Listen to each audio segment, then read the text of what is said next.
Hey Bharat. Hey.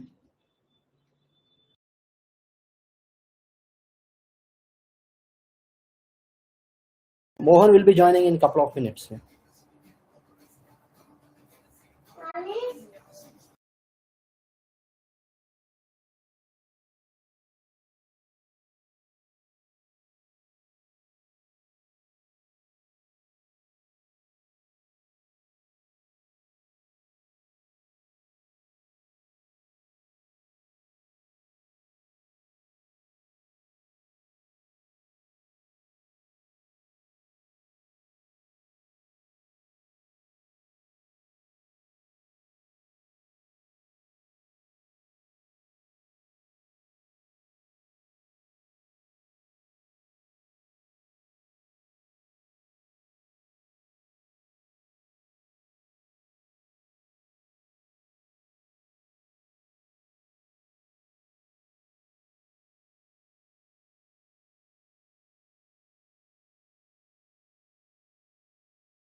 Any idea about Madhukar if he is joining? Madhukar is not joining, so he's on emergency. So Okay. he's not available today and tomorrow. Oh, okay. Yeah. So Mohan will be joining in couple of minutes. Okay. Yeah. So Praveen and Bharat, like what I have done is because as I already told you that the lab that we have set up is not working due to some of the restrictions from one identity. So what I have done is that I have done some changes to the configuration in the lab. Okay, so because of which there are few things that are working. Okay, and there are few things that are not working. So I'll just share my screen. Okay.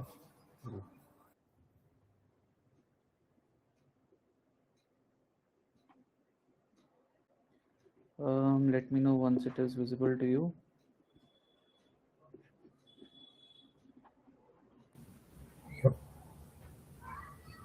Okay.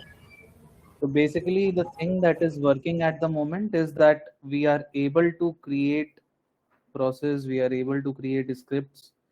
Okay, and I also tried creating the Active Directory connector today, so that also worked. Okay, everything is working, but the processing of jobs is not happening. So jobs are not getting processed. Jobs are getting picked up, but they are not getting processed. I tried all the ways that are mentioned on the net by one identity. Okay, so it's a generic issue that happens. Okay, let me show you that also.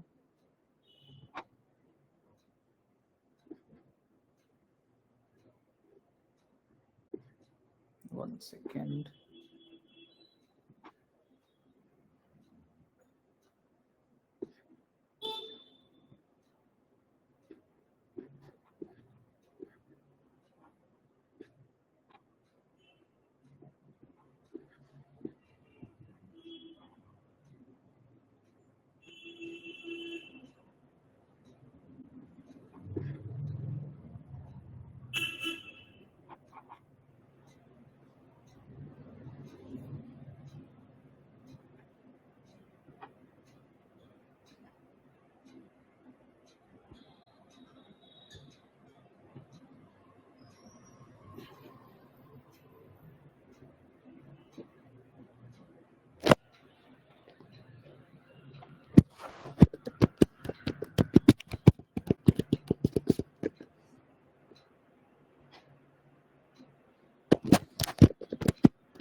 Yeah, let me share my screen again.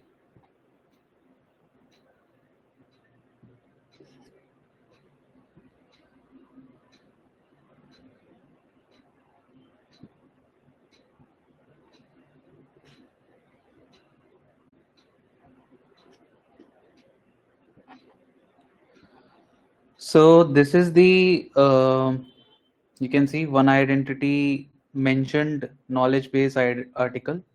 Okay, DBQ processor not does not process tasks. So this is a article that they have published because it's a very generic problem that happens a lot of time. Okay, so over here they have provided that DBQ processor does not process tasks. DBQ processor, no new tasks appear and or existing tasks are not processing. So in our case, new tasks are appearing, but the existing tasks are not getting processed. What troubleshooting steps should execute? So here is the resolution.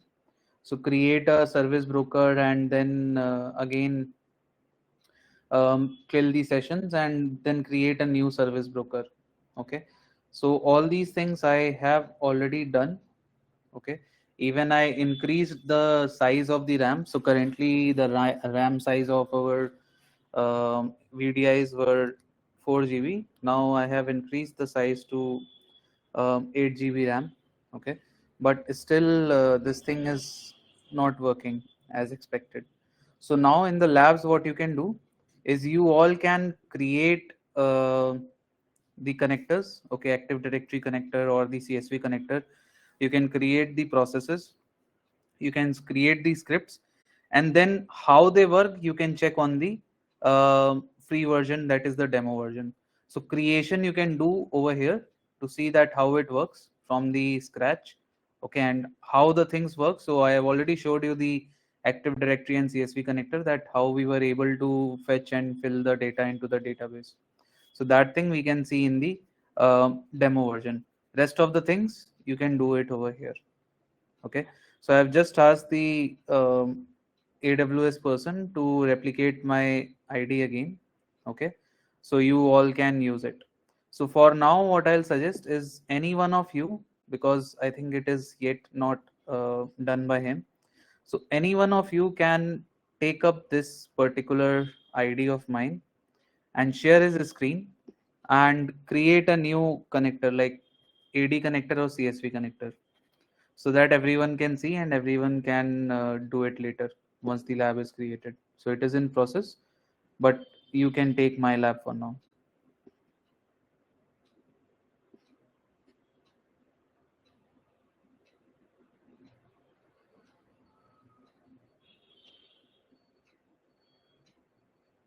Praveen or Bharat, any one of you can just. Praveen, you want to do it?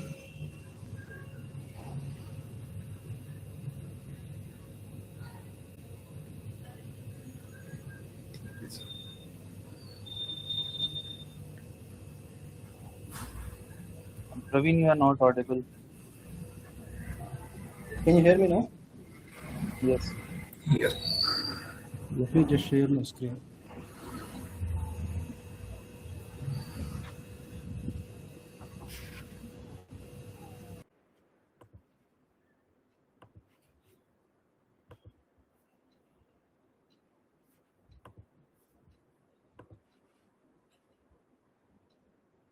Can you able to see, right?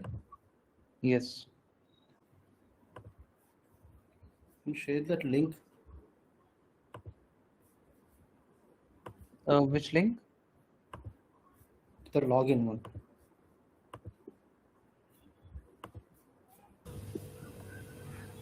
Let me share this.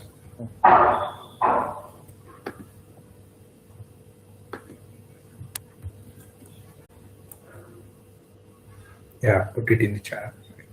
Awesome. Thank you.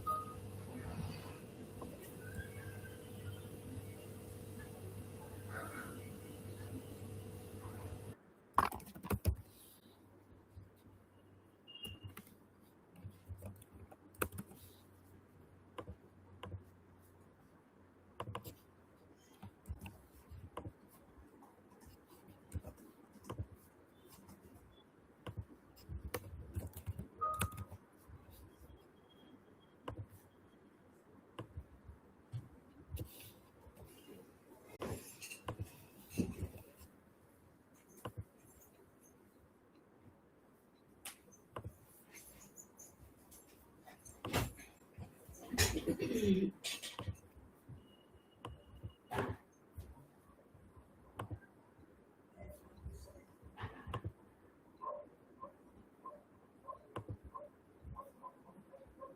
one I can use? The first one, trainer.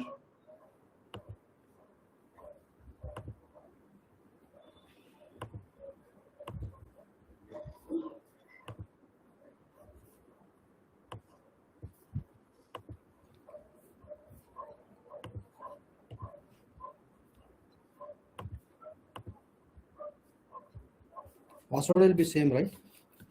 Solaris at the rate 123.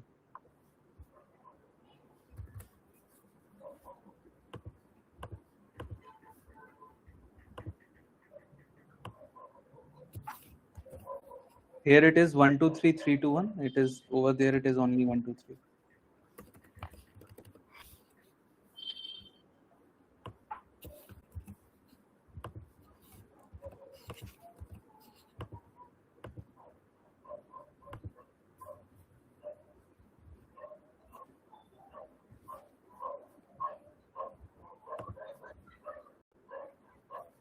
Okay. Okay. So now what you can do is click on the configure button, configure tab on the left side. No, in this menu only, Launchpad, yes. Mhm. And click on configure a new sync project.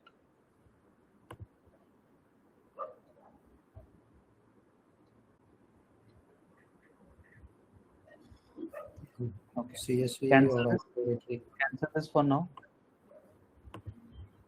So now you can see there is already an Active Directory connector created. Just click on it and delete it. Select that Active Directory domain and delete. This one, right? Here, there is a option on the just above that delete option.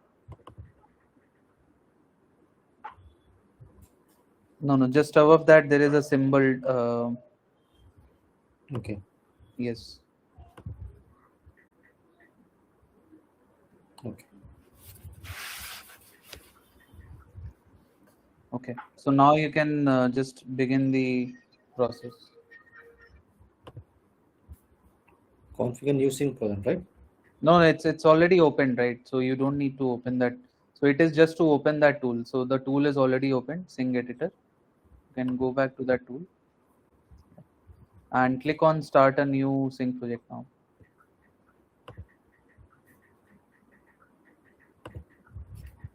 CSV or Active Directory connector. So it's up to you. So which connector do you want to practice on? You can create both the connectors, or you can just create an Active Directory connector for now. I think shutting down it is. It shut down. Mm, no. You saw that.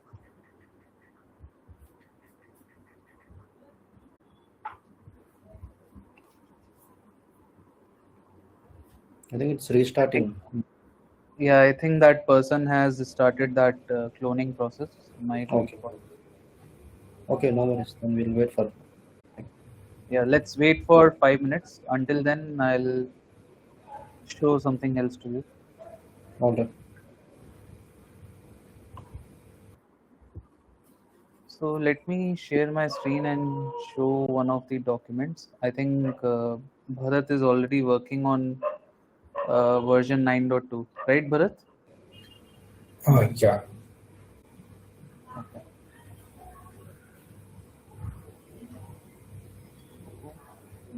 So that 9.2 version is available for us. No, it's not available for us. So it is only available in the demo version.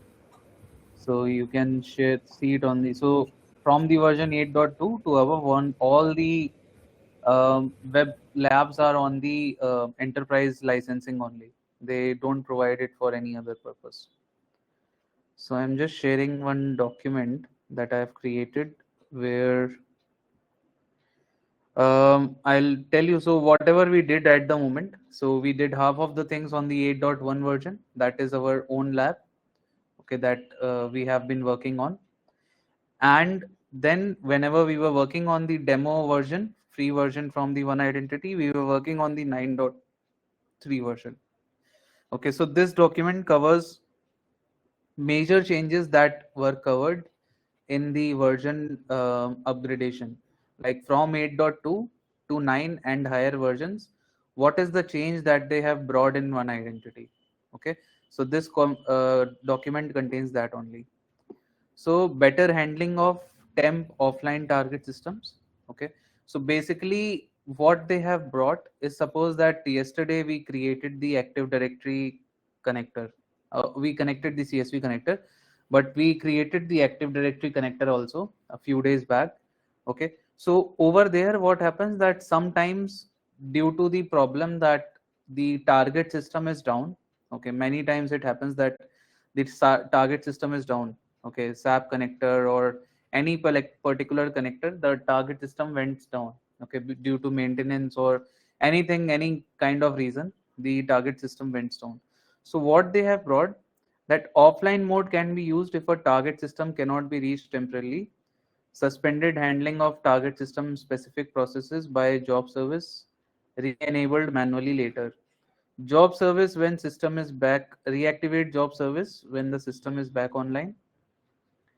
So what they have done is, if you will open the new version from the from the version from where we are taking that lab, okay. So if you'll open that, you will be able to see that there is a option called offline mode, okay, just next to any connector. So what happens over there, that if you select that offline mode for any target system, the processes or the synchronization or the provisioning, everything will get suspended for that particular time.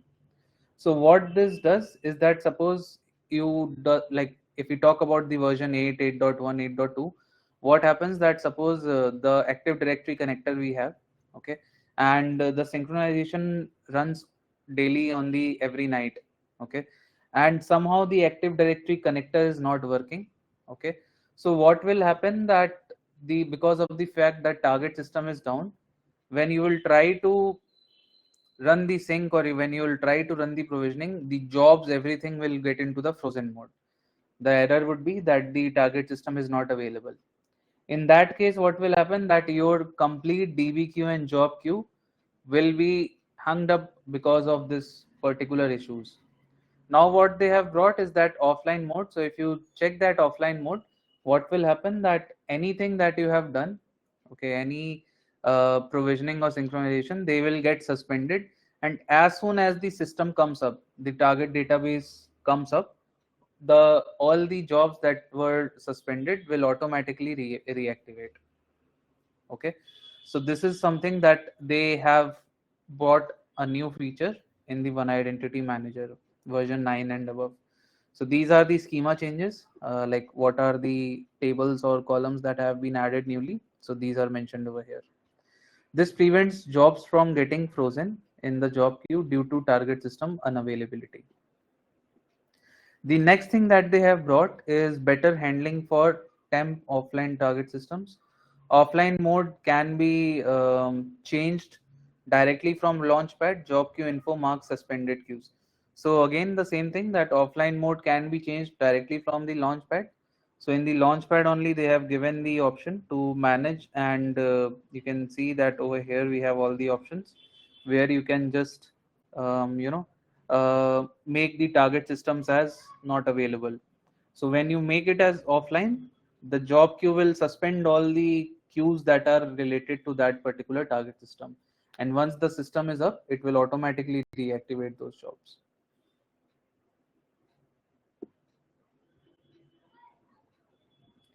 Offline mode is only available if an exclusive sync server or server function is used. Job server is not used for any other target system base object. None of the job servers with this server function may have any other server function. A dedicated job server must be set up exclusively process for the job queue. So what does this mean? That suppose we talk about a SAP connector. Okay. So what currently you are doing, that you have configured your SAP connector to work for a job server, okay, and that job server is also processing jobs for another target system, suppose Azure AD. So now in that case, if you set your system offline, okay, for the SAP connector, suppose you mark it as offline, and that job server is also working for Azure AD. So in that case, what will happen? Your offline mode will also apply on the Azure AD. Okay, so this particular offline mode can only be availed if the job server that is used to handle the target system is dedicated. Okay, like for the Active Directory, if we are using a dedicated job server, that job server is not processing any other thing related to any other connector. Okay, it should only process for the single connector, then only this offline mode will work. Otherwise, if you try to do that thing, all the other connectors that are using the same job server will also get into the offline mode. Okay, they will also, their jobs will also get suspended. So that is why it is mentioned that a dedicated job server must be set up to exclusively process this job queue for this base object. The same applies to all job servers that are determined by the server function. Okay, then we have this Azure database. So Azure database, as I mentioned, that with the versions 9 and 9 dot above, so we also support Azure database. So what do we mean by Azure database? Like currently, if I open, let me see if it has um,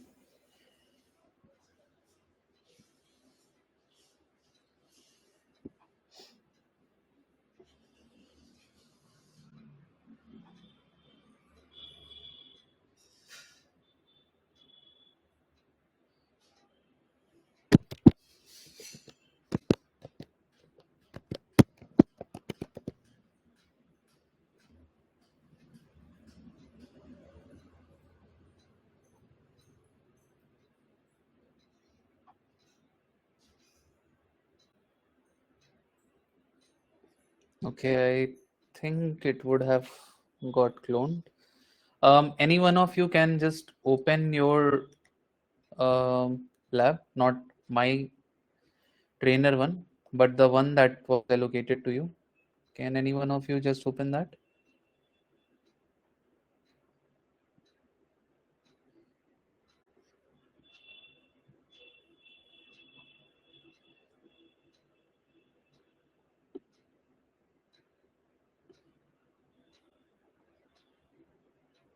Praveen This and all Bharat?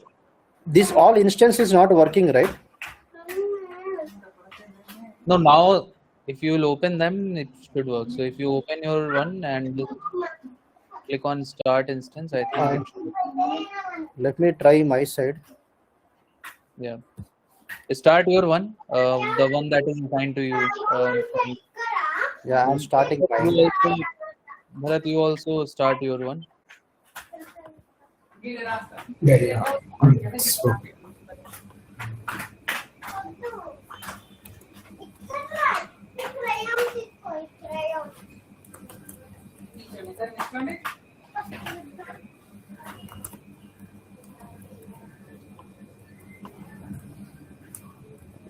Password is not taking. Is it? No, I think we need to use same like 1 2 3 3 2 1. At the rate 123, right? Or 12321. 1 2 3 3 2 1. After that 3 2 1.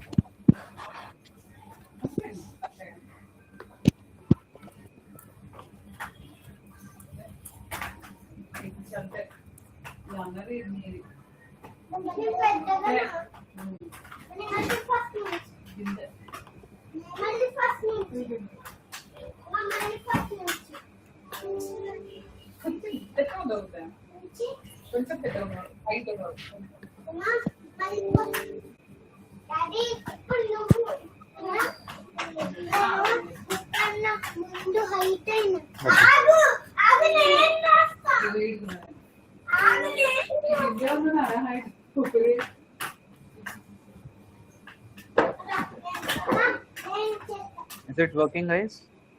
Yeah, I just connected Launchpad. Okay. So when you are connecting to Launchpad, again the password for the VI admin is Solaris@123. Earlier, it was not. Now I have made the password Solaris@123. Okay, I was able to log in without any password. I just hit Sorry, could you repeat that? Uh, I am able to log in without any password. I just hit connect with the username and my password. Can you share your screen? I'm just sharing my screen. You can see, right? Yep. Okay, okay. Cancel it. So it is not yet replicated for you, I think. It's still in the process. Because Which if you see, yeah, because if you see the memory mentioned over here, it is showing 4096. But now we have converted it to 8, like 8 GB RAM, so it is still the same. So I think it is still in progress. are you able to see my screen you are talking about? Yes, yes, yes. Your screen only. You can see on the right side the information given, right? Host name and everything. Yeah, yeah. So the memory at the second last thing is 4096. It should be Yes, 8. Yeah, it's a 4 GB only. yeah. So it is yet to be replicated. I think it's still in the process. Okay, he Okay. has mentioned it will take 10 more minutes. Okay, then I'll disconnect now. Yeah, yeah. Please disconnect. Meanwhile, I'll just share my screen.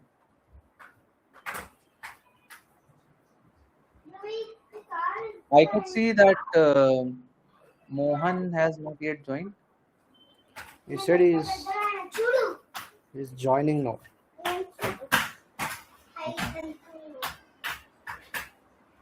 Fine. So if I go back to the instance So where and do I disconnect this instant? no, no, it will automatically get disconnect. Let it be for right now. Still Once it it is shows replicated, running. yeah, yeah, that is fine. So once he will replicate, it will automatically disconnect these and open the new one. Okay. So now if I go to manage and in the manage I go to or let me open from here. Suppose I go to local disk C, program files, one identity manager, and open the tool designer.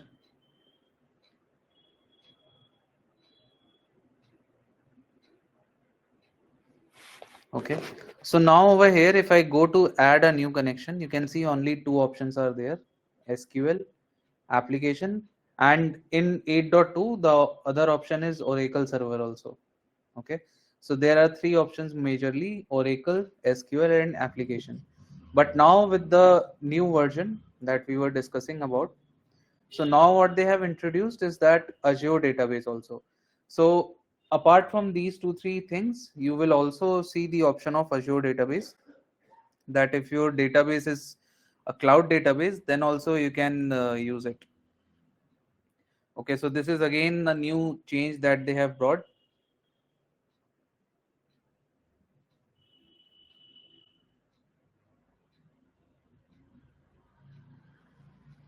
So Azure SQL database is supported. Internal DBQ processor tasks are processed by service. The database agent service. The database agent service is deployed by one identity manager service plugin. So basically, whenever we are installing the one identity manager, so in this case, what we'll have to do, we'll have to install this plugin also. That is the database agent plugin. So once we install this database agent plugin, then we would be able to see that we are also getting the option of Azure Active Directory. The configuration wizard provides the support for deleting one identity manager database. Deleting a database also removes database users, roles, and everything. The configuration wizard will provide you with support for enabling restoring database. Due to security issues, you cannot run database queries directly from the user interface from the web application. Specific SQL operators undergo a risk management that prevents them from being used by one identity manager components. This includes operator like, not like, and all these things. So as I already told you that multiple things are there that are not supported by one identity. So if you are doing a schema extension or something that will not be supported by one identity directly, you will have to use the object layer only. Okay. I've given the path also, like where can you learn about the new Angular web portal. So it is attached over here in this document. Then difference between web designer and Angular web development. Okay, so basically, as I told you, that the current flow of design that we have with the web designer is very typical. Okay, it is something that will take many days for a person to learn the web designer. However, if we have the knowledge of Angular web development, okay, HTML, CSS, and Angular, then it is very easy to create web components or create new forms, new websites using those. Okay, so difference. What is the difference? So earlier, what happened that identity manager. This is our server application. So it will use the application server, and earlier what happened that identity manager goes to web designer and web designer goes to the interface. Okay, now what it is doing that using the application server, the REST API, it will connect using the API server. Angular based web application will be there, and there Angular based web application we'll have the development toolset. So development toolset means like you should have the GitHub over there, you should be having the Visual Studio and everything. So what basically they have done, Bharat, if you are working on it and if you are aware of it, so what they have done is that they have put all the code in a GitHub repository, the common code that the one identity uses, that the default portal that we have and everything. So for that, the default code is put in the GitHub repository. Now, if you want to update anything, if you want to insert anything, if you want to do anything over there, you need to log into that GitHub repository. In that GitHub repository, you need to take the code, the existing code, do the manipulation, whatever you want to enhance, update, insert, whatever you want to do, and then again publish it. Okay, so this is how it works. Okay. Now, if we talk about the skill sets, so earlier, if you are like, if you have already been working on one identity, the market was like that you should know SQL and .NET. So that was the only requirement, that if you are a good work on the SQL and you have good development experience in .NET, they will just give you a training of one identity manager tool and they will start with you. But now, as the market has seen the new Angular portal, so wherever you will find a job for one identity manager, they will also discuss that if you have the knowledge on Angular or not, because that is a must. If you have to work on the front end development, that is a thing that is very must, that you should know the Angular side also. So what skills developers need to have for the front end developer? Angular web developer, knowing the API server REST, development experts for REST based services, Angular, CSS, HTML, Git, configuration development for non for front ends. Okay, so this is the requirement for front end development. For backend, identity manager experts, knowing the identity manager DB structure, IAM product experts with knowledge in Git, C Sharp, and REST based services, configuring and extending of API server functionality. So this is the requirement of market now as we progress to higher versions.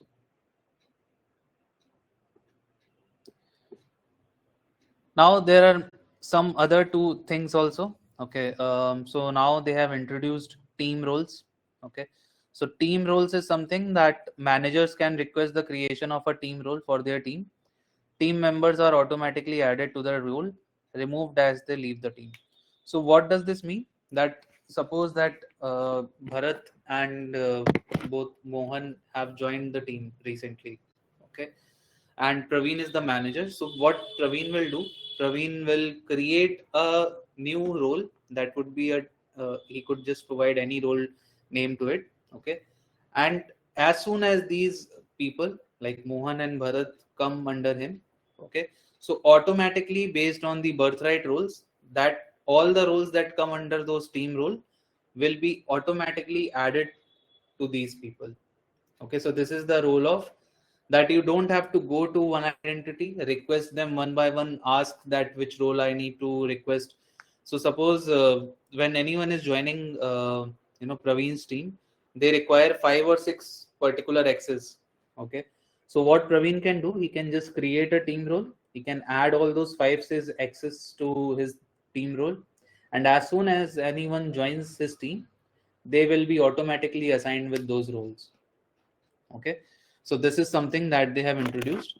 So link to set up all the tools required for Angular development, that is provided over here. Architecture of one identity manager HTML applications. Okay. So the HTML applications are structured as Node.js application that use Angular framework. Generally, any HTML applications can be compiled as Node.js, are supported. HTML applications use API client. So as I already mentioned, okay.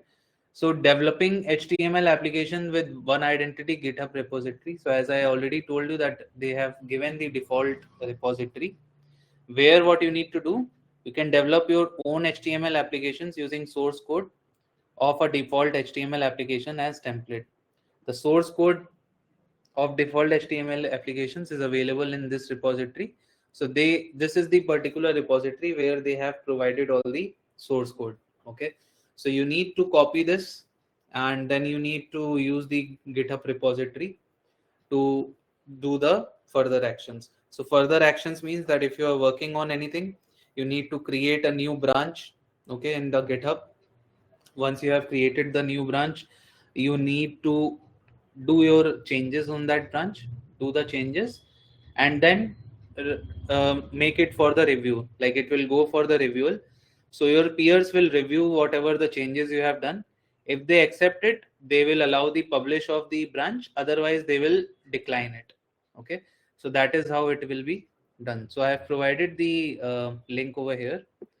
Then we have details about different topics over here. So what is the Angular workspace architecture?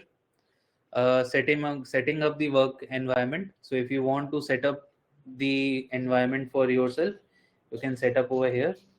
Accessing the APIs, you can see the link over here. Creating and editing your HTML applications, registering the HTML applications, compiling and deploying Angular projects, and debugging. Okay, so this is something that is all the links are provided over here. Then there are few more changes related to renaming. Like few of the tables have been renamed. Like the version that we are using over here, the name of the employee table is this person table is employee. Okay, now they have changed it to identity. So if you will open the new version, so it will be like identities over there. Let me just refresh this. While upgrading the version from 8 to 9, is there any downtime is required for the production, or how it will be? Could you repeat that question, sorry? No, if we do upgrade any versions from 8 to 9 or any lower to upper versions, so is there any downtime is required or any major changeovers will happen in the production? Yes, so the downtime will be required. Okay, so whenever we are doing this, I think it will take around 1 day. So there is a downtime of about 4 to 5 hours. Okay, so it will always be done on the non-business hours, like after 5 p.m. or 6 p.m. So it will be done after that, and then all the modules and everything will be installed. So it will take a downtime of 5 to 6 hours.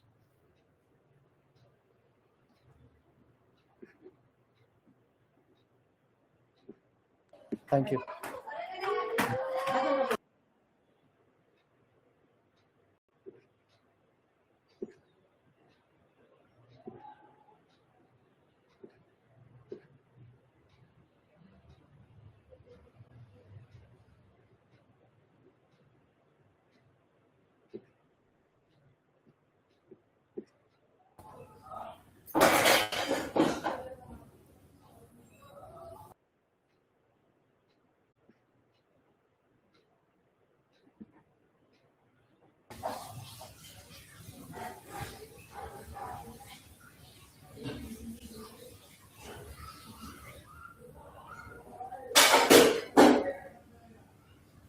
Let me check Let me just check with that guy if it is done, and then we can.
Okay. So guys, it has been okay. Has Praveen left? Maybe it dropped. Net issue. Okay. So Bharat, can you just try? I think it has been. You will see there are some new identities stated, like my identity P3 large, large, large, like that. So please share your screen and I can guide you. Mm-hmm. So just Okay. rename your name, okay, and then Okay. Everything is already done.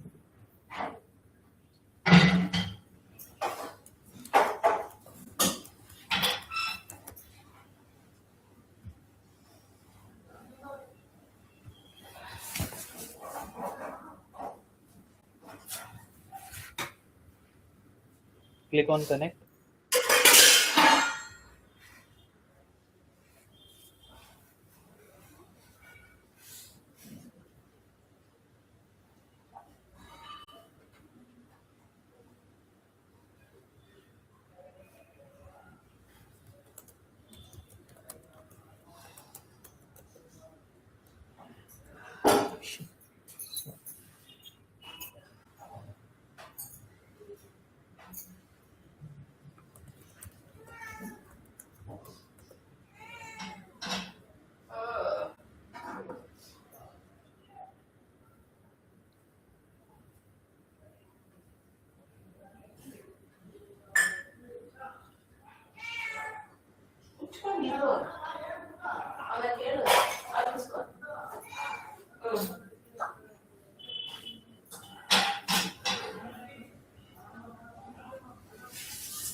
Okay, total memory 8192. Now just open Launchpad.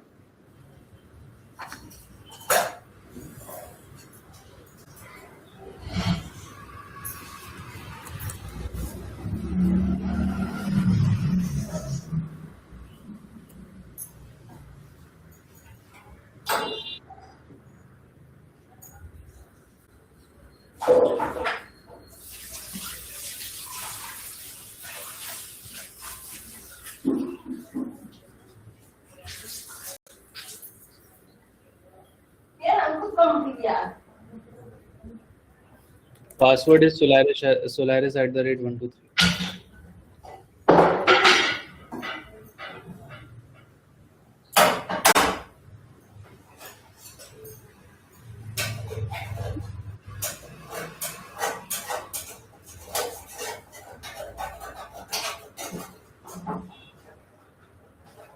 Yeah.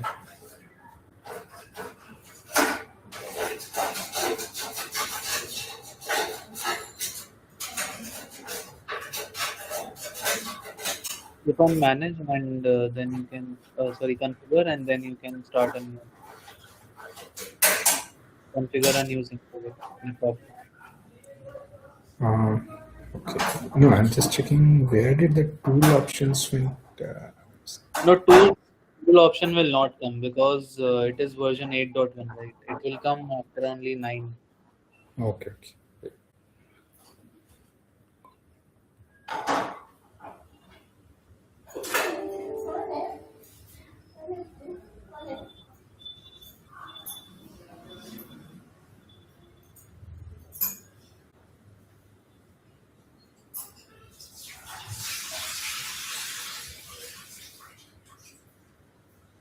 Okay. So yes, you can start to create a new Active Directory connector.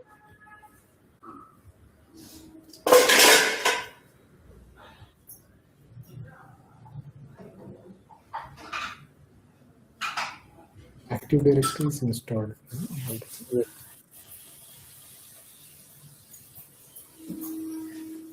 Okay. Username.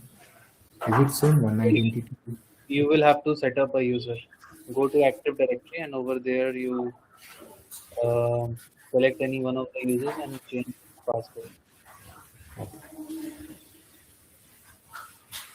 So you can use the administrator. Right click over there and reset that.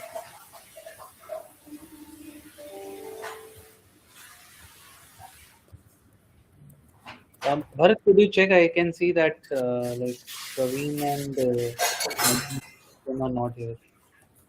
Okay. Let me ping it.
Okay, it's telling like there's some power issue at his home.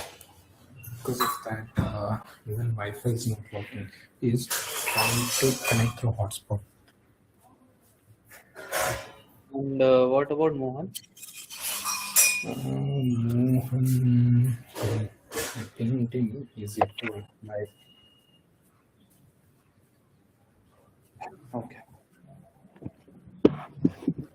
So just if they are not joining, just let them know that the new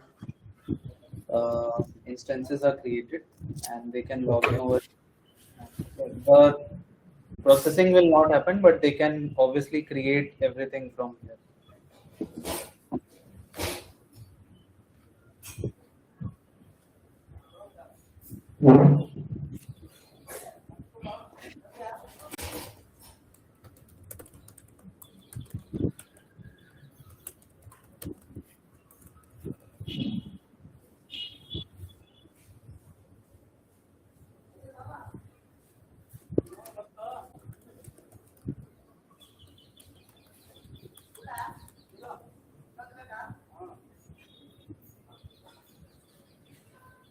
So instead of this user, you need to put go back over there Uh-huh. and open the administrator again. Okay. Properties. Yep. And go to account. So the user logon name is admin. Ah, okay. Open it there. You need to put admin at the rate corp.administrator ask me identity dot.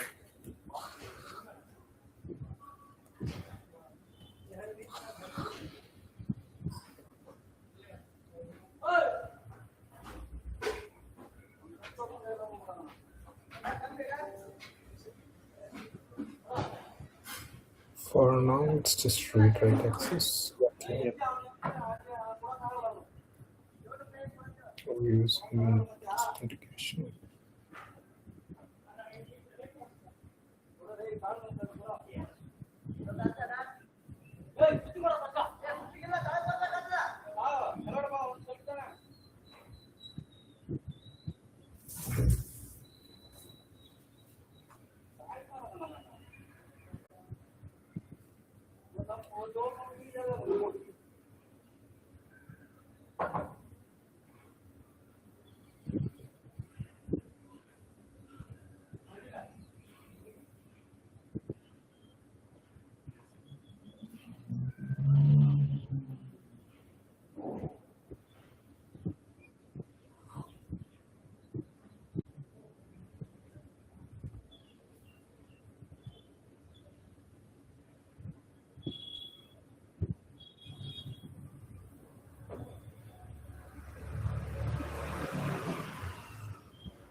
So we can, should we go with the app server?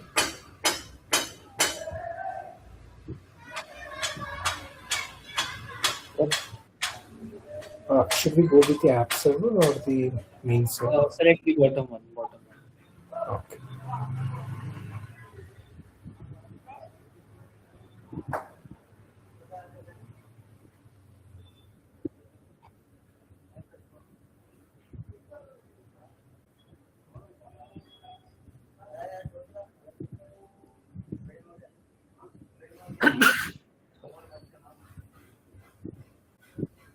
Yes.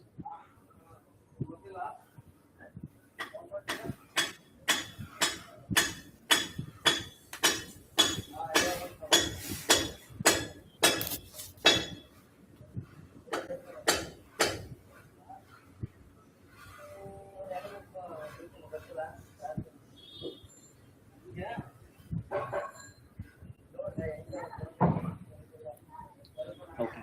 So now one by one, you can see that the One Identity Manager database is set up. If you click on the browse, you will be able to see all the tables of One Identity Manager. Yes. Okay.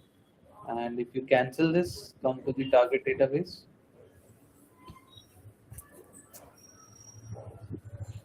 Click on browse.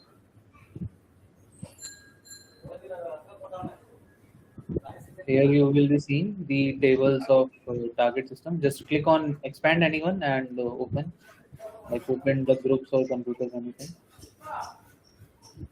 So you'll see all the data that is on the target system side as it's available over there.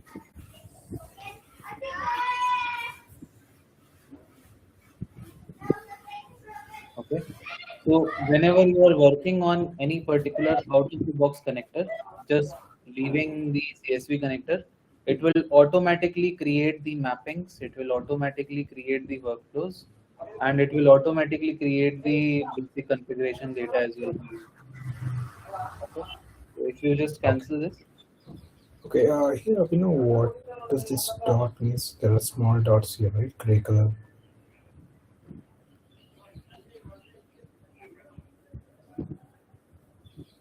just click on them, any one of those dots. Yeah, I just did it. Nothing is happening. Okay. So basically, this is something that wherever the data is filled automatically, so that is what it is showing, but it doesn't have any other Okay. meaning. It is showing you the data, whatever is being fetched from the target system. Okay. So over here in the variables, you can see it is automatically created the base account, base login password. Okay, and everything because it is a out of the box connector, it has taken everything automatically. Okay. Similarly, if you'll go to the mappings also you will see that it is automatically created. So CSV connector we had to do it because CSV could be a different file. Okay, so whatever we create on the CSV, it could be different. Like it could be a different file for me, it could be a different file by you, right? So over there we have to define everything manually, but because Active Directory, the target system is obviously it will remain same. Like any Active Directory, if you are connecting, the tables, the accounts, the groups, the all the hierarchy remains the same. So it automatically creates all the required mappings and workflows. So if you want to edit it, you can edit it based on your requirement. Otherwise, leave it as it is. Okay. Okay. Now, if you click on the workflows, you will be able to see the workflow is also created. Initial sync, provisioning, provision person data. So that is also something automatically created by one identity.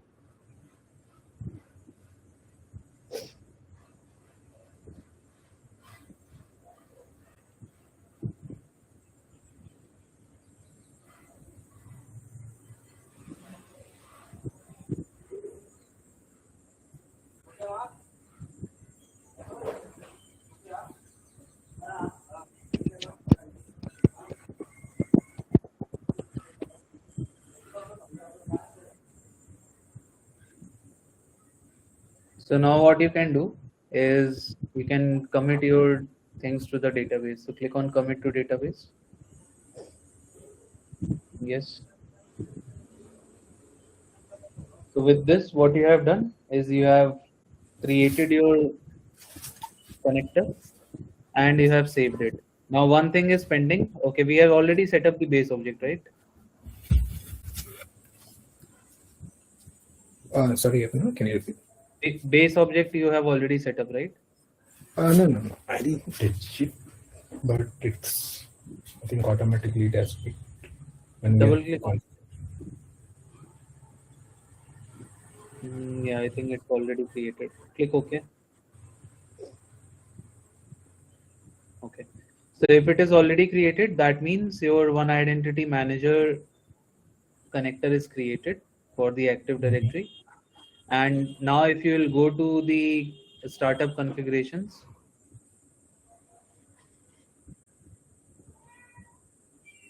you will see that initial sync is also created. Just click on execute for once, sorry, simulate for once, because execution I think won't work. So just click on simulation. Okay. Yes.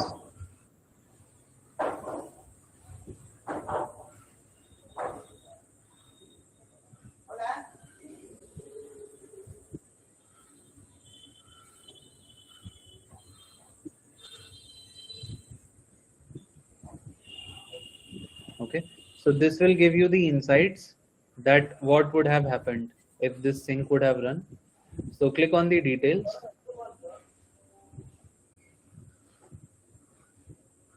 So these are all the accounts that would have been inserted into your ADS account table in one identity. Okay, so this is what it is showing, that if the insert would have actually worked, all these accounts would have got inserted into your one identity manager database.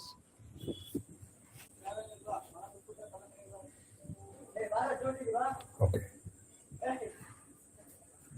Click on the details. Yes, click on the overview and then click on details again.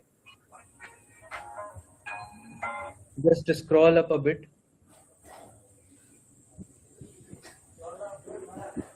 No, up. Scroll down. Yeah, this one. Yeah. So this one you can see that the number of inserts of ADS account is 3. Container insert is 123. ADS domain created 1. Forest 1. ADS group insert 49. ADS machine 1. So these are all the things that are mentioned that this would have happened if your sync would have run. Okay. So this is how you Okay. create Active Directory connector. If you want, you can create a CSV connector also. Okay, let me try that. But we just been, I mean, Pawan is unable to log in back. It is showing as session ended, it seems. Just a minute. Okay, let me share the link to him. Okay.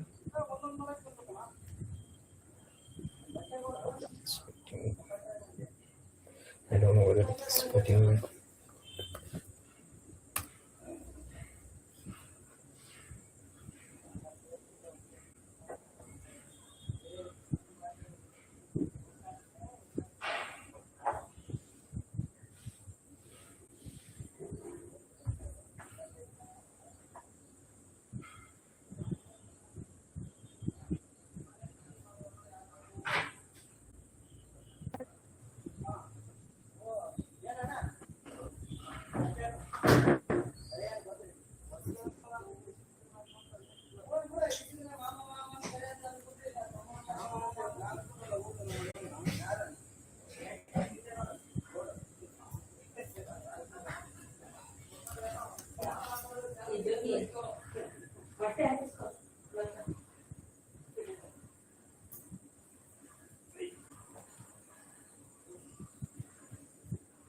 I just joined Bharat now.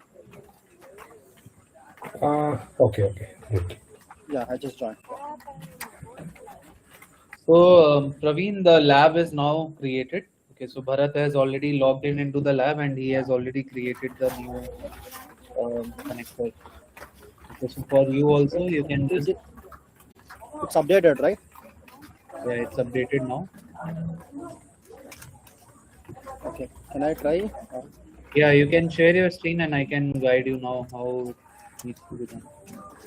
Thank you. Yeah.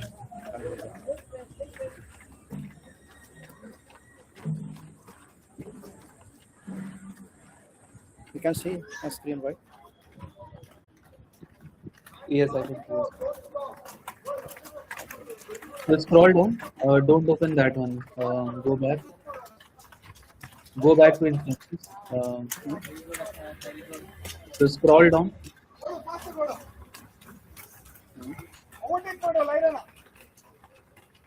So here you can see that the ones are created, right? The So new now identity, right? Yes. It says already it's running. Yeah, it is already running.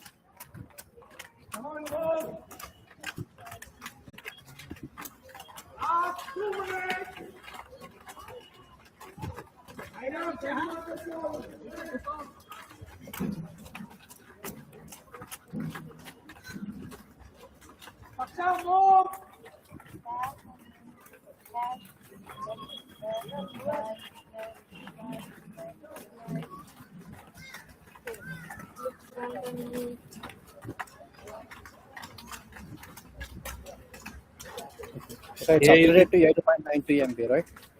Yeah. The memory. Now it is 8 GB RAM. Okay, so open the launchpad now.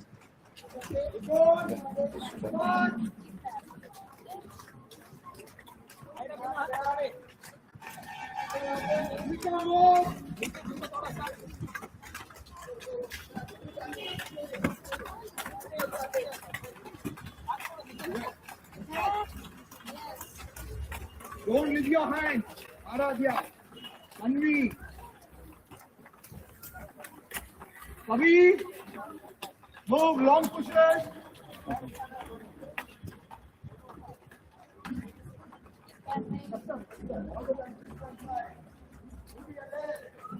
The password over here is Solaris@123. The bottom one, the bottom one.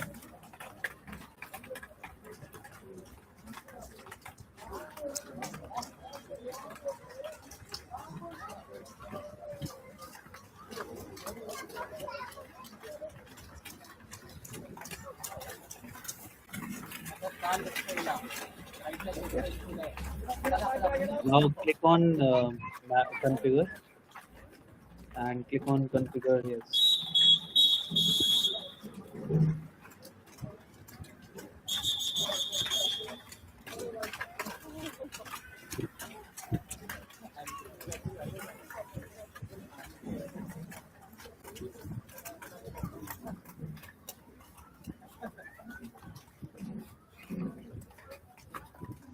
So Bharat, now can you guide Praveen to do that?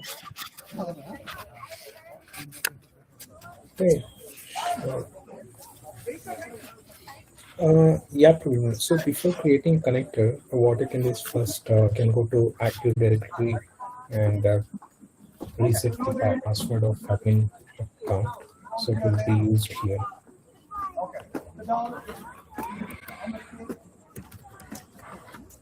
On the scale. Count 20. Count 20. No. Prabhatan count. Stop. Wrong. Stop. Okay, Prabhatan. Is this one, right? Yeah, reset password. Let her do 10 rounds. After that, give her phone. Okay, first 10 rounds. Okay, after that, phone. Ready? Go.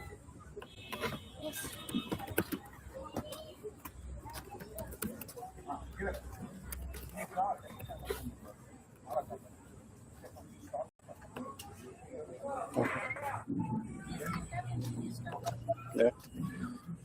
Okay. So yeah, you can click on next. Active Directory connector, right? Yeah, Active Directory connector. Not using remote servers. So this one no need to check because we are using both Active Directory and entity on same server. So we need to check next. Yeah, This is the domain, same thing, right? same domain. Yeah. Username, administrator. No, just admin and password. Password.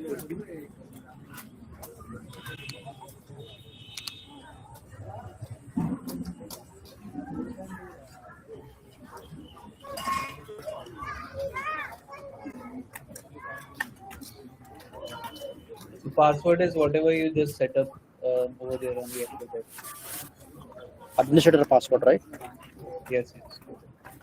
So that means the username I should give administrator. No. If you go back to the Active Directory Come. and double click on administrator, Okay, right.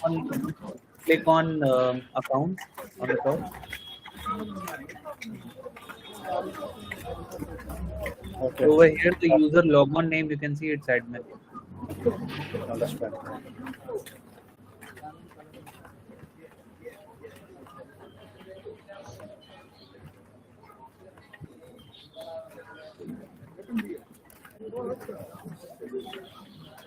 Click on first click on test. Go back and click on test. Now you This can is see- testing for the credentials, right? yes. It is checking that you are able to successfully connect to the Active Directory target system.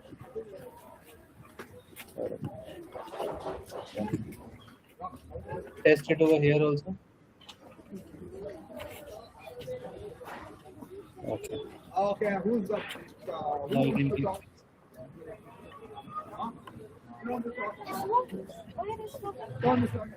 We'll allow the read and write access to terminal, so that is fine. No, this one is not required.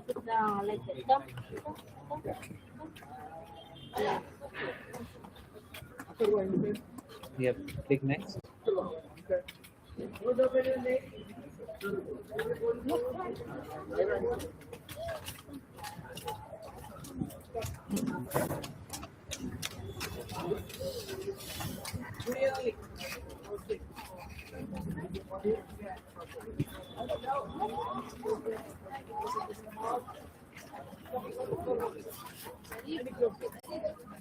Okay, now you want.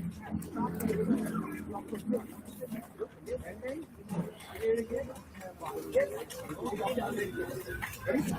Go.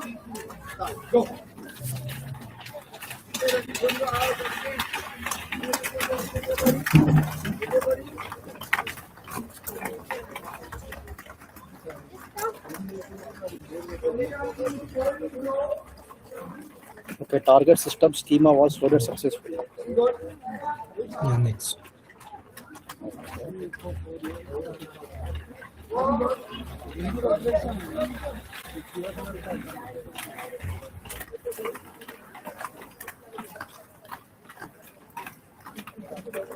Let's try. Yeah, it's rewrite access, both these sides. You can click on next.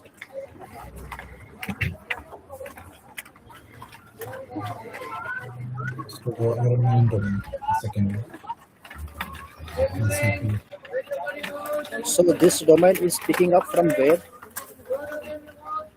So that's our server name. If you go to system, this one, system info,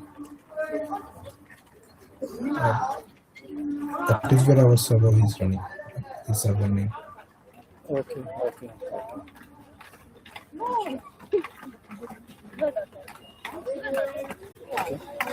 So activate and save the invoice information for this.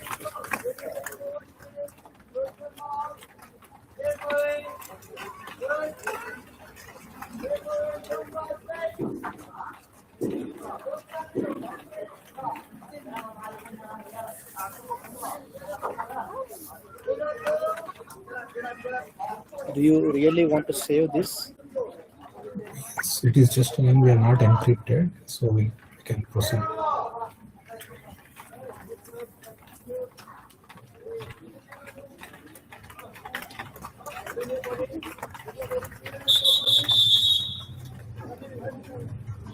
Don't go inside. Don't go inside.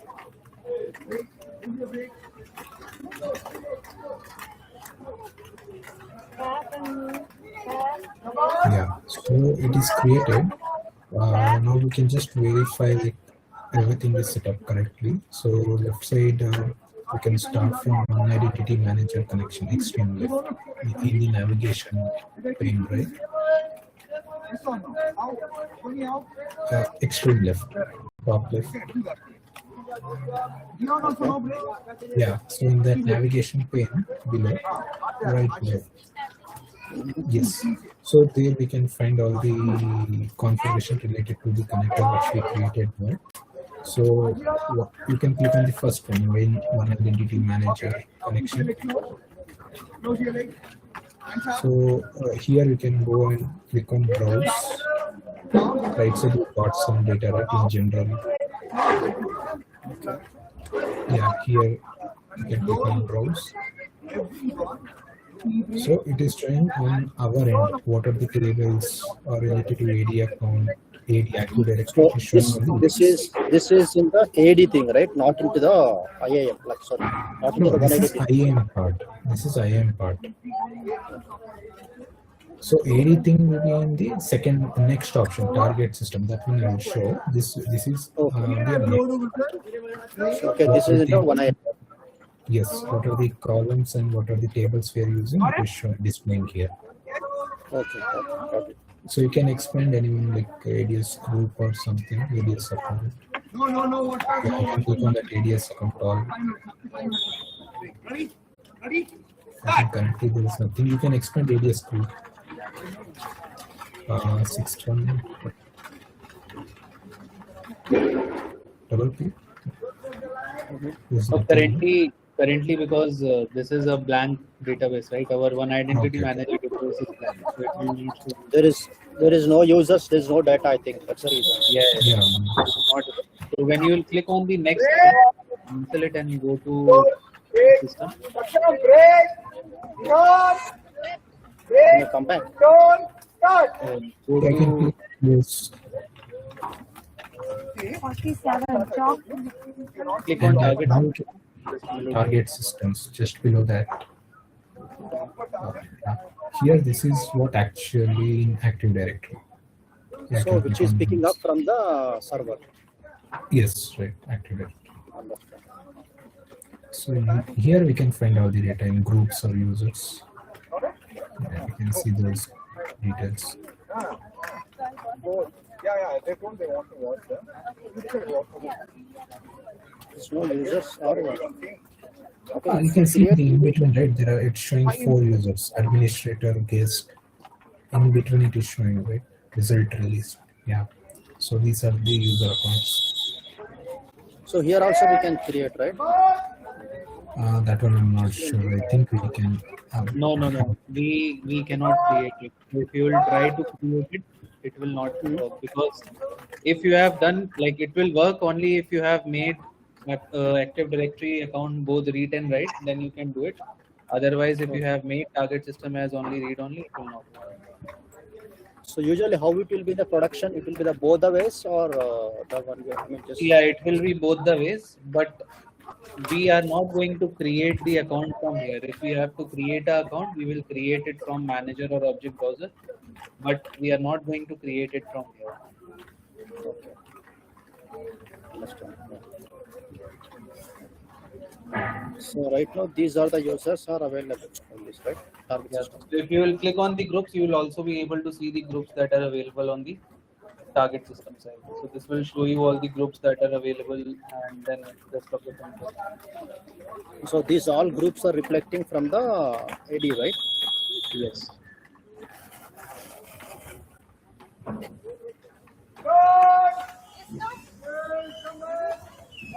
Okay, got it.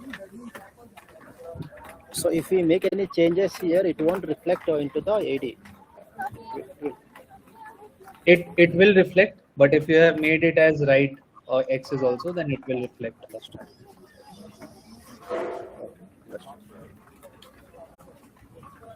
Okay. Yeah, okay, we can close it. So now left side you can go to variables.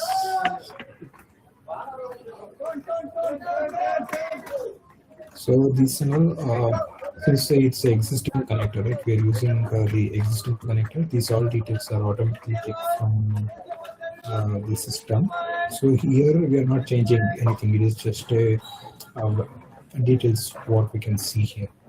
Required details like username, password, all this stuff is here. So this is a by default picking up from the current system. Yes, correct. Now you can go to the startup configuration, fourth option on the left.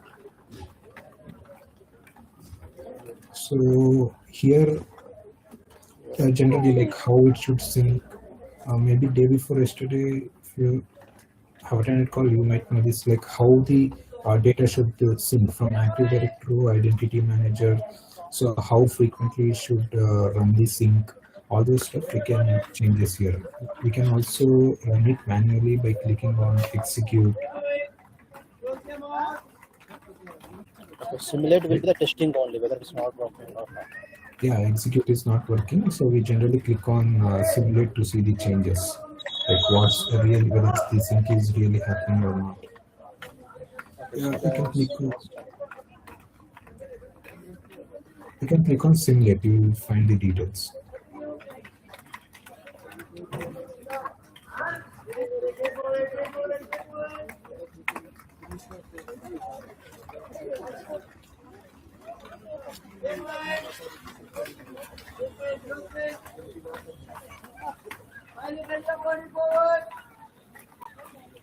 See, here it is showing on the left side, right? There is a menu index.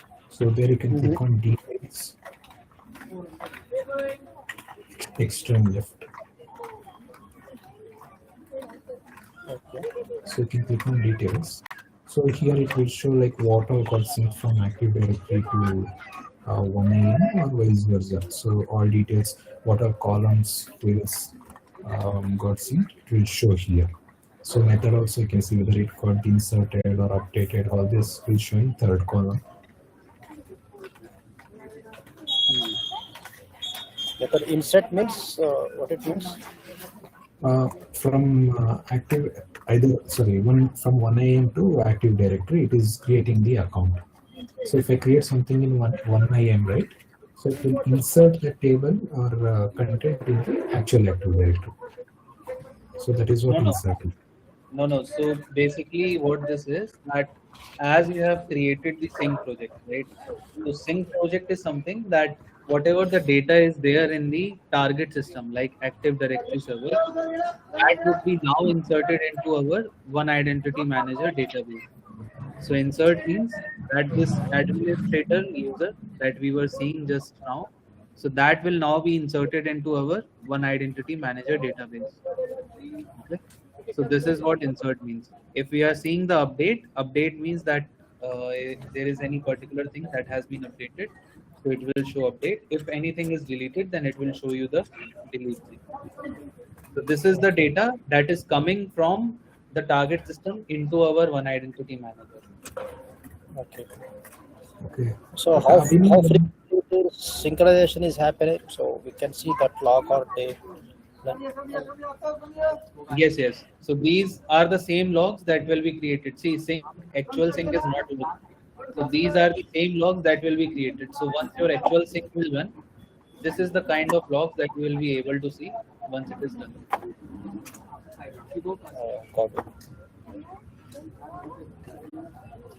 Understand. So Bharat, you were also asking something?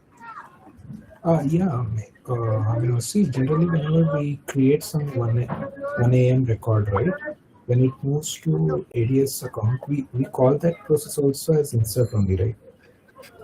Yeah, so basically that will also come up as insert, but that will not come up in the synchronization log. It will come in the provisioning log. Okay.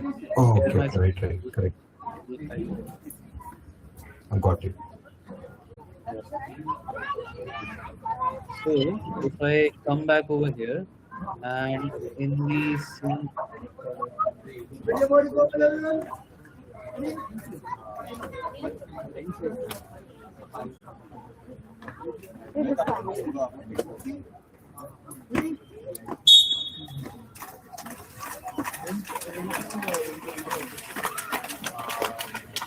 take it from here.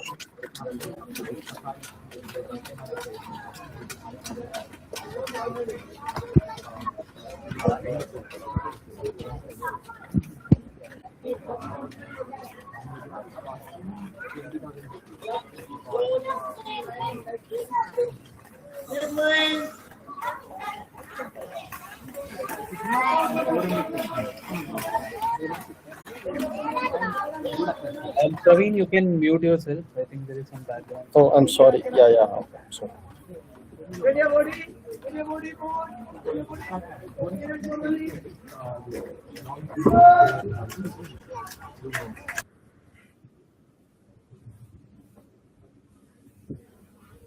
So whatever we just saw, okay, so what that was the synchronization. So whenever we are running the sync from here, okay, either manually or anything that has been scheduled.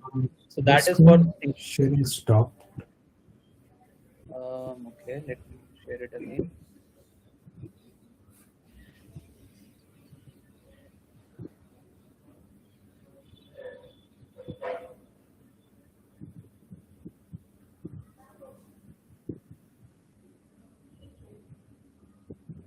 Is it visible now? Yep. Yes. yes. So basically, whatever we just saw was that we created the sync project. Okay, sync project also creates workflows. Okay, so as we, if you remember, like yesterday, we were talking about the workflows also. So workflows, there are three things. One is initial sync, one is provisioning, and is one is provisioning person data. So initial sync means that we are syncing the data. Syncing the data means from the target based database, we are pulling the data into our one identity manager. Provisioning means we are pushing the data from one identity to target system. So if we talk about this startup configuration that Praveen and you just ran, so this is the initial synchronization. Okay, that means we are pulling the data. Now, if we talk about pushing of data works ad hoc. It will not work on the manual. You don't require any manual thing over there, or you don't require any schedule. As soon as you insert anything, now if I go to the, uh, let's say I go to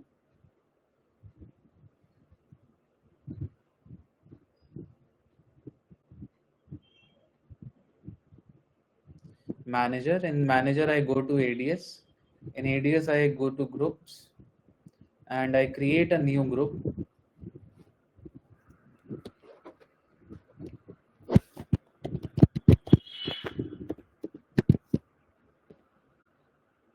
Give it a container. Okay, container will also not come. You can use this corp.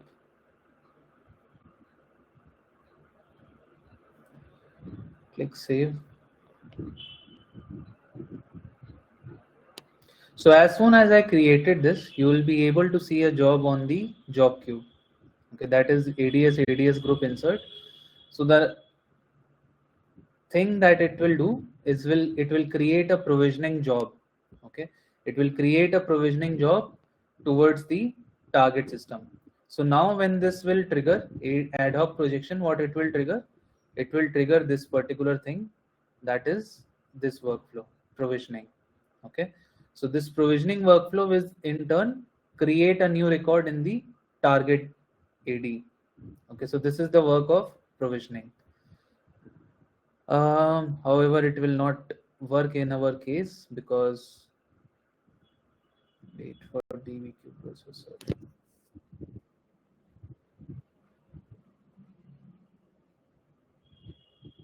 Okay, otherwise what you would have seen a logs over here also. Like if I'll go over here in the sync editor tool, logs. So there are two options. One is show synchronization logs, one is show provisioning logs. So if you will select this show synchronization logs, you will be able to see all the sync logs, okay, similar to the one that we just saw. And if you will deselect this and select this provisioning jobs, then you will be able to see all the provisioning jobs. Both of them will show insert, update, and delete, but it will determine that whether it is a synchronization log or whether it is a provisioning log. If it is sync, that means it is pulling the data. If it is provisioning, that means it is pushing the data.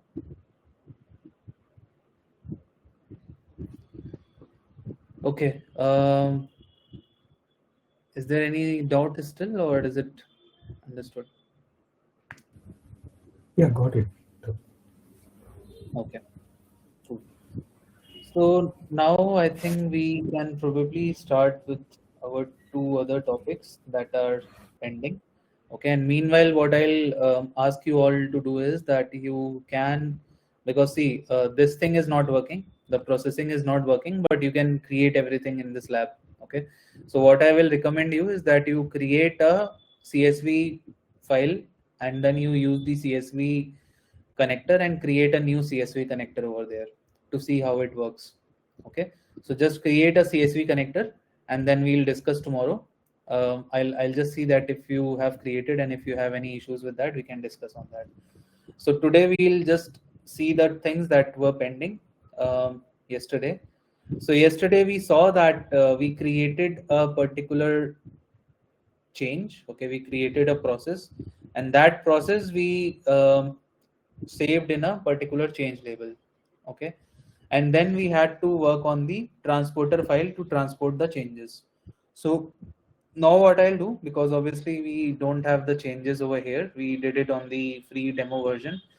So I'll just do a small change over here. Let's do base data, general config parameters, custom. I'll just create a new config parameter over here.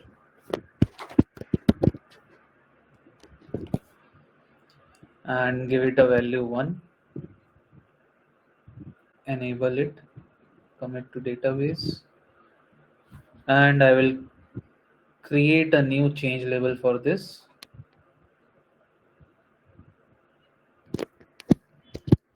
Change label _1. Save. Okay, save. So now we have done some changes. Just imagine that this is your dev environment, okay?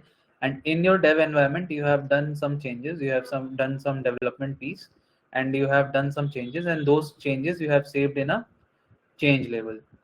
Now you have verified, you have done the unit testing that this particular change that you have done is working properly.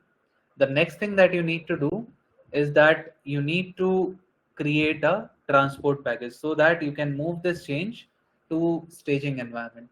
Okay, so how we do that is that we will open the other tool, that is the transporter tool. So we will go to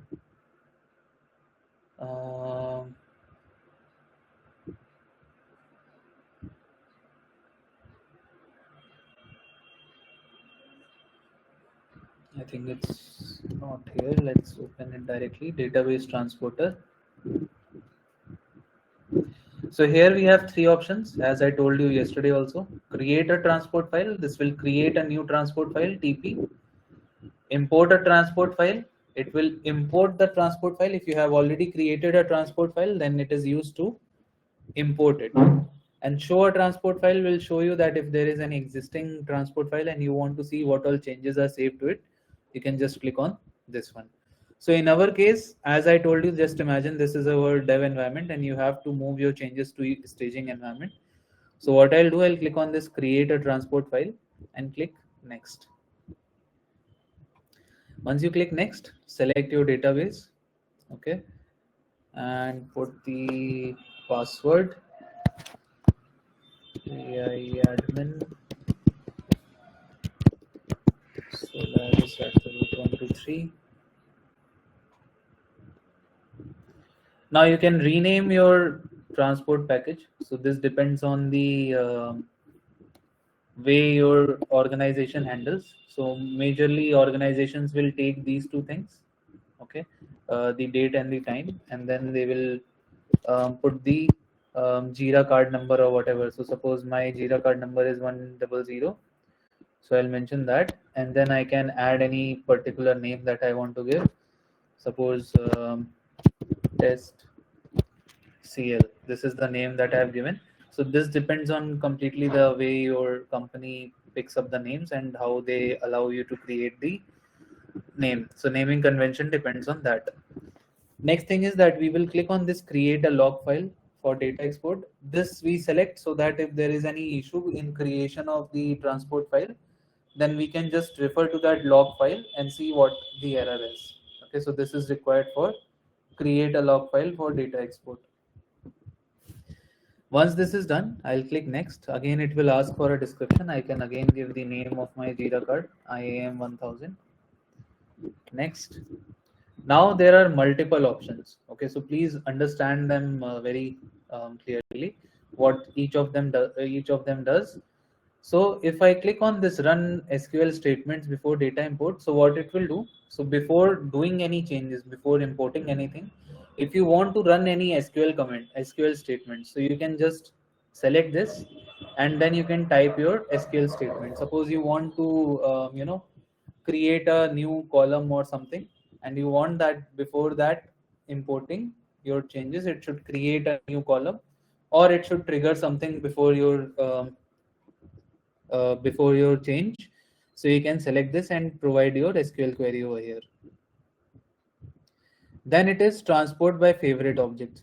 So transport by favorite object means that in one identity at any place, like in manager or in designer, you can select a particular object and mark it as your favorite object.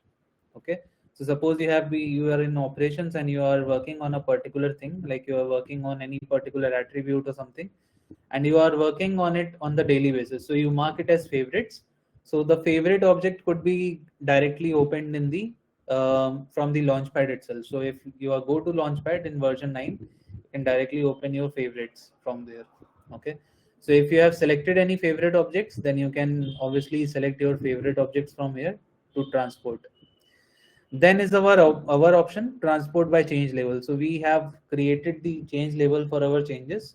So obviously we'll select this one, and when you open the drop down, you will be able to see your change level that I created, change level underscore 1.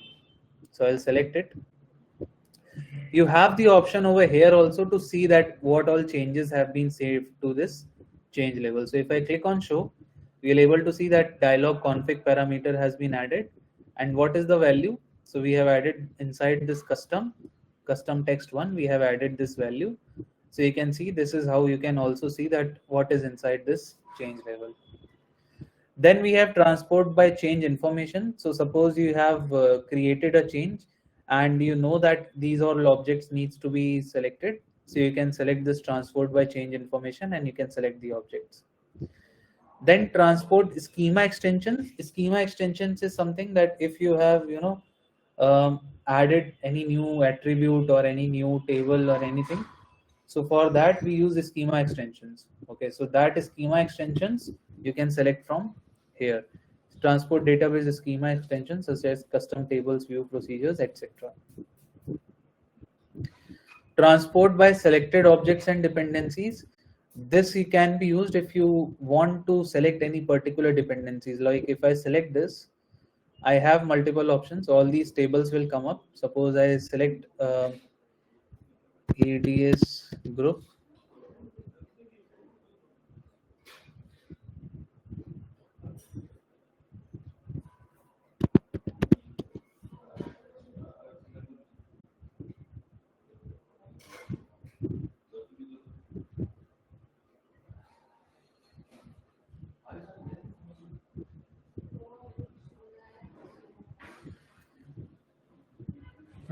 Okay, if it is not here, might be because the data is not there. So we can select any other particular thing. And if I select ADS forest, you can see this is the object that is contained inside this forest, core-paskmyidentity.com. I can select this object directly and click add. Okay, this will be added to my changes. Or if I want any relations that it has, so I can select the relations also, the dependencies and everything. So it will show all the dependencies. You can add these dependencies from here directly. Okay, so this is used as the transport by objects and their dependencies. Then we have system configuration. So if you have changed any configuration level changes, then you can select this.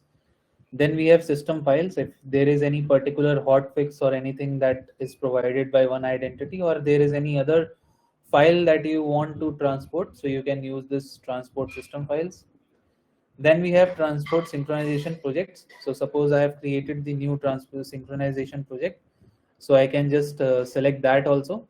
Okay, suppose Active Directory, this one, I can select it and I can save it to my changes. So this will also go into the next environment. Then the last option is run SQL statements after data import. This is something that suppose after this import has been done, like this change label has been saved and this has been imported to the UAT environment or the stage environment, then you want then again some SQL statements should run after the import. So you can just mention those SQL things over here, SQL queries over here. Okay, so these are all the options available in the transporter tool once you want to transport the data. Now once this is done, we'll click next. So you can see now the transport has been created. The transport file, this has been created and successfully saved to this option. So if I click on here, you can see that this is the transport file that has been created. So it is in the form of XML. So whatever we create is in the form of XML. Now, how this thing generally works is that many organizations, what they will do is that suppose I am a developer, I did some development piece in my dev environment or my sandbox environment, and now I have created this transport. Okay, and I pick it up, I copy this particular transport package and put it in a particular shared drive. Now in that shared drive there might be a testing team. When they will see that there is a new transport package that has been put by the development team, they will pick that transport package and import it into the staging environment. Once they have imported it in the staging environment, they will remove it from the testing team queue and then they will import it. Once they have imported it, they will be able to test the changes. Once they have tested the changes, they will move this particular transport package to the deployment server. Okay, so now the person who has to deploy will pick this up and will deploy the change to the production environment.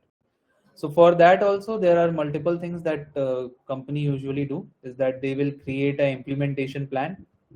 In that implementation plan, you will have implementation steps, you will have backup steps, you will have the pvt steps, that once the changes are deployed, what how should the person do the post validation testing. So all those steps are mentioned. So this is how the complete cycle looks like. Now suppose I am the person from the testing team.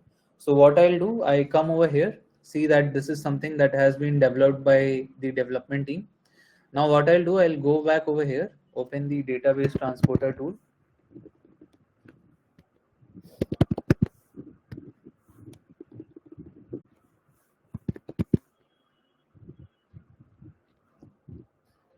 Now instead of clicking on create a transport file, I'll click on import a transport file. Click next.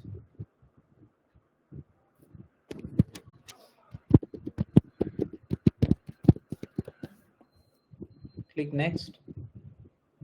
And now it will ask me which TP you want to import. So I will select that transport package where it is saved. It is in the documents. So I'll go to documents and I'll select this TP and click on open. Again, we will select this create a import log file, so that any issues that comes up while importing the data, I can just see the log file and see that what is the error that is coming. Now once I click next, what will happen, that it will import this transport package into my staging environment. So this is how the workflow happens, that you create something in the dev environment, you save it in the change label, you create a transport package, then you import that transport package into the higher environments. Questions or anything?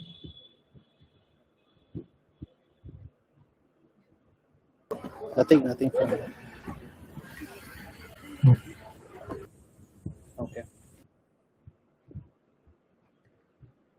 So this is all about the creation of new change label, saving the changes and moving it to higher environments. Now for today's last topic that we will be dealing with is the custom target systems. So we have already seen that if we are working on the one identity manager and we have to create any out of the box connector, we can use the existing out of the box connectors like Active Directory, Azure Active Directory, CSV connector that we can use. But suppose if we have any particular connector for which we don't have the out of the box capability available, like suppose we have ServiceNow, we have Jira, we have Salesforce. Okay, so for these we don't have the existing connectors. So even like a Google Workspace, Microsoft, any other thing, right? Yes. Okay. So if we want to integrate any other auto like custom application for which we don't have the out of the box compatibility, so what we'll do is we create an instant of it over here in our, if I go to manager tool, in manager tool we have something called custom target systems. Okay, so custom target systems is something where you will add the details. Okay, so basic configuration data, target system types, password policies, account definitions, server names. So over here you need to fill the details of your schema. Okay, Once you have created those details, it will be added over here. You will be able to see different custom target systems as a work. So what you can do is Bharat is already working on this 9.2 version. So Bharat, what I'll recommend, because obviously we cannot integrate any third party service over here. So what I would recommend you is that you go to your client environment where you are working and just explore this particular thing. When you open the manager, open this custom target systems, and you will be able to see a lot of different custom target systems available over here. Okay. So Sure. how this works, now I will tell you. So if I go to manage,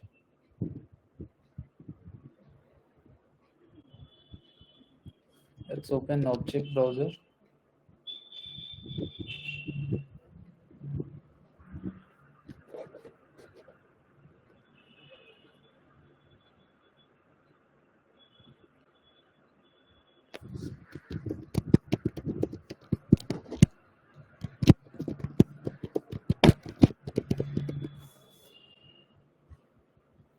Okay. In the object browser, there is a particular hierarchy called UNS. Okay. So what is the use of this UNS hierarchy? So let me explain you. So what happens that if I talk about the out of the box connector like Active Directory, okay. So Active Directory has tables like this: ADS account. Okay, then we have ADS domain. We have ADS group, right? We have ADS account in ADS group. Okay, so like this, we have a lot of tables that are related to ADS. So that means that for any particular target system, we require these basic things. That obviously there will be a account on, there will be multiple accounts on that target system. There would be particular domains on that target system. There must be different groups on that target system. There must be memberships. So ADS account in ADS group means membership, like which ADS account is tagged to which ADS group. So this is called the memberships. So obviously these are the basic requirements of any target system. Okay. So what One Identity did is that they created this particular thing called unified namespace. The use of this unified namespace is that suppose if I have a target system called Google Cloud, okay, GCP. So now if this GCP is our target system, okay, and we want to integrate this GCP with our One Identity Manager. So obviously we don't have any out of the box connector available at the moment for this. So what we'll do is over here we have a table called UNS root. So don't get confused by these two things. There is one thing called root and the another thing is root B. Similarly, one is UNS group B, UNS container B. So one of them is a table and the other one is a view. So I hope you know the difference between a table and a view. So table is something that consists, that is a particular table, has its own column and everything. View is something that could be derived from multiple tables. Okay, so this is a view and this is a table. So every table over here has also its corresponding view also. Okay, so now if we talk about this particular thing, that suppose we have a new target system GCP. So where would be the most main details consistent? So main details will be considered in the UNS root or UNS root B. So UNS root or UNS root B is similar to ADS domain. Okay, so where we have the details of this different domains. So UNS root B is similar to that. So all the different target systems and their details will be covered inside this UNS root B table. So that means that if GCP is a target system, its record will also be in this table UNS root B. If there is a Salesforce connector, then also the details will be inside this UNS root B. If there is any other connector, like suppose we have another connector called service now. Okay, so for that also we will have the records inside this UNS root B. Okay, now the next important thing is that what about the accounts? Okay, so we obviously will be having some GCP accounts, we will be having some Salesforce account, we will be having some ServiceNow accounts. So all the target system accounts, the custom target system accounts, will be in the table that is called the UNS account B table.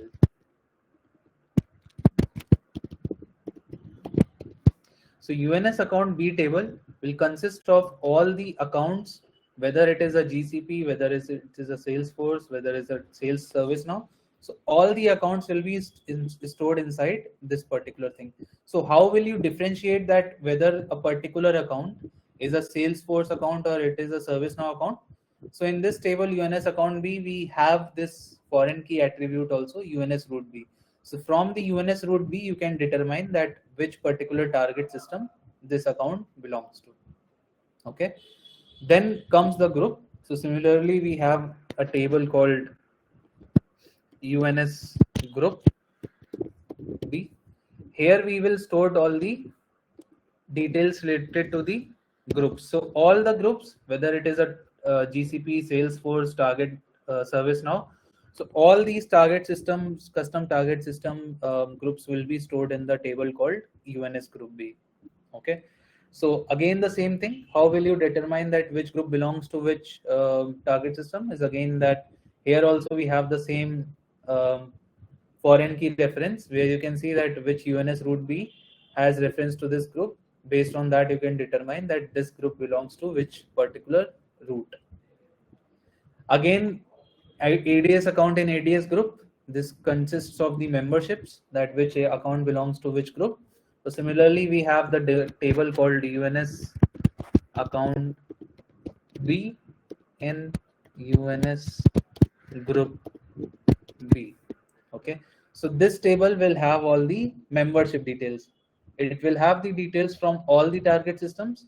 Again, you can determine the memberships based on the UNS root, that which particular membership belongs to which target system. Okay, so this is how it is consisted. Again, we have something called ADS container. In this UNS, we have this UNS container. Okay, so the same hierarchy that will be required for a particular connector, they have given in this form of UNS. Okay, unified namespace, because you can have all the different target systems mapped. Any questions on this? So how do we integrate like ServiceNow or Microsoft 365, like so the same way, right? Yes, yes. So it will be integrated in the same way. Like once you have added, the next thing that you have to do is you will have to create a custom process for that.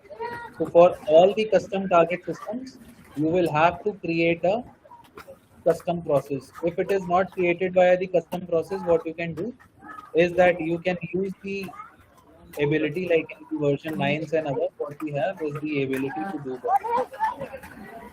Okay, this is called like as a onboarding an application also, right? Yes, yes, correct. So all the new onboarded applications will be created inside this UNS root B. Once they are created, their relevant accounts, groups, and everything will be stored inside these tables. Then obviously you will have to create a process. If not process, then you have the option over here also, like I told you, that if I go to start, in the start page, I click on start new project. We have this connectors called SIM connectors. Okay. So if your target system can allows REST API based calls. Like suppose I'm working on service now. So service now allows the REST based service API calls. So again, you can use this system connector, and the system connector details will be integrated with the service now directly using the system connector. But the details that will be inserted, details will be automatically inserted inside this table called UNS. So you can see that currently also Active Directory also has created one entry inside our target system inside the UNS group. So if I click on this, this is the same Active Directory that has been created inside of it. Similarly, if there are any other target systems, that also will be created over here, and this is the kind of details that you have.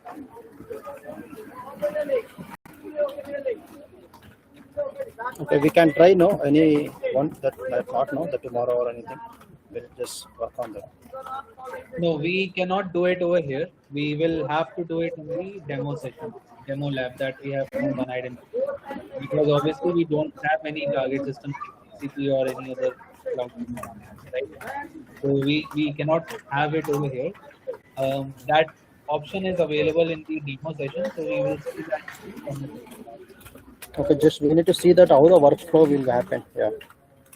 Yeah, that we can see in the demo lab tomorrow. Okay, fine.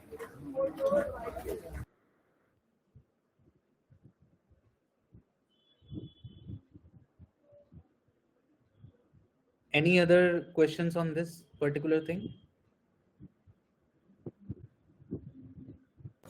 No, it's good. Okay. So as a homework, or you can see the assignment that I have provided you, that you go through this particular thing, like you go to your client environment, open the manager tool, and just navigate through the custom target, and you will be able to target systems available over here. Okay. Similarly, as I told you that you already have the labs now, labs are already configured. Obviously, the project is not working, but most of the things you can do. So I would recommend that you create a CSV connector on your own, and tomorrow we'll discuss about it. Okay, so you said that you're going to send the documentation, right? That you shared already. So Yes, yes, yes. That I'll be sharing that. Okay, all right.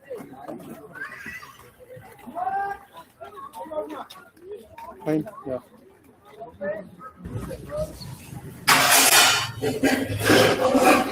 Other thing that anyone wants to discuss. So this document also I'm going to share with you. You can also have a look. So this is from the beginning, like step by step, or it was like a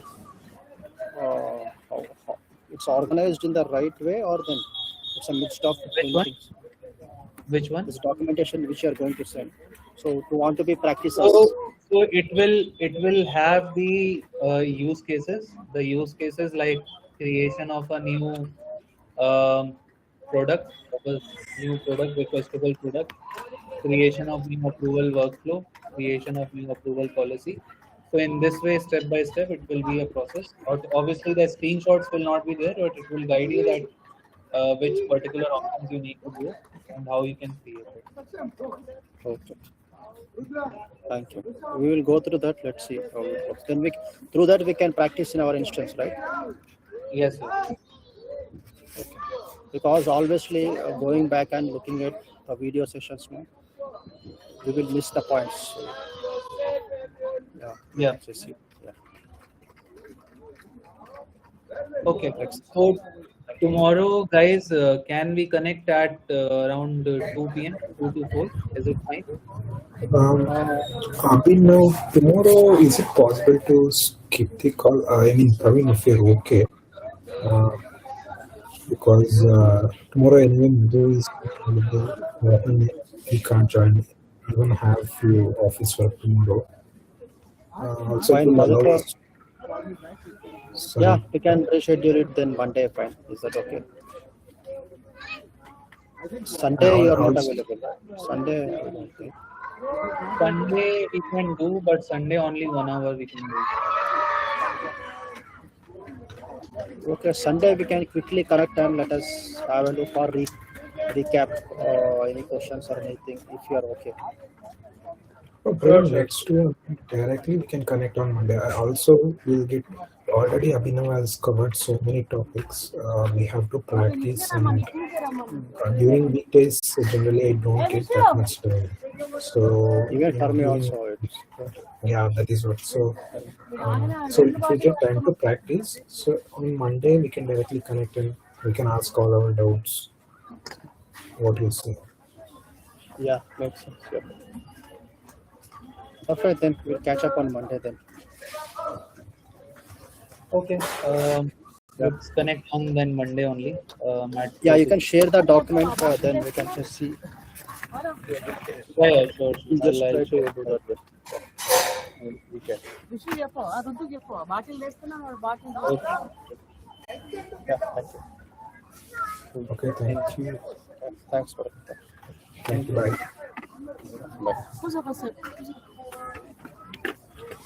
Bye.